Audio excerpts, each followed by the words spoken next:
તલાટી ક્યાં છે? આવો અહીંયા. કેટલા પાણીના કનેક્શન બાકી છે? હા હા. તો તમે શું કરો છો? હા ભાઈ, આનો નિયમ જોઈ લો. બોડી ન કરતી હોય તો બીજા કામો શોધો અને એનું મારી પાસે તમે ખૂબ સ્ટ્રોંગલી રીતે ત્યાં કામ કરવું પડશે. મને પરિણામ જોશે. લોકો મારી પાસે આવવા ન જોઈએ, પહેલાં તમારા પ્રશ્નો સોલ્યુશન થવા જોઈએ. તમે જો ગ્રાન્ટ જમા કરી હોય અને કામો કેટલા નથી ત્યાં, તમે એને તલાટીને બોલાવીને આજે મિટિંગ કરી લો.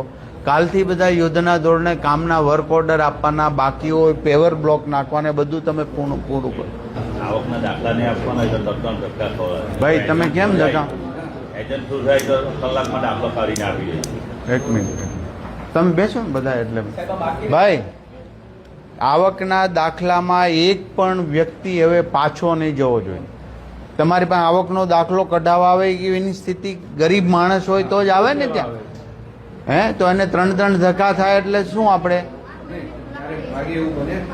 તલાટીશ્રી તમે આજે જોઈ લો, તમે ટીડીઓ શ્રીને મળો. અમારા બેન જે છે તાલુકા પંચાયતના સદસ્ય રાજુભાઈ સમીરભાઈ તો છે જ. તો તમે આ સંકલન કરી અને 2 દિવસમાં આખો પ્લાનિંગ કરો. શું મોટો ઠરાવ થતો હોય તો તમારા પાવર્સમાં તો તે કરી દો, અથવા તો ઉપરથી ભાઈ અંદર વાતો નહીં કરી આપ. બરાબર છે? તમે 1 દિવસની રજા આવે ત્યાં પાડતા નહીં. પાછો માણસ નહીં જવો જોઈએ. દાખલાનો સ્પેશિયલ સમય આપી દો ને એક માણસને પણ એને ખ્યાલ આવી જાય કે સવારે 10 વાગે કે 11 વાગ્યાનો સમય, ત્યારે એક સાથે એક પહેલામાં જ દાખલાનું કામ પતી જવું જોઈએ.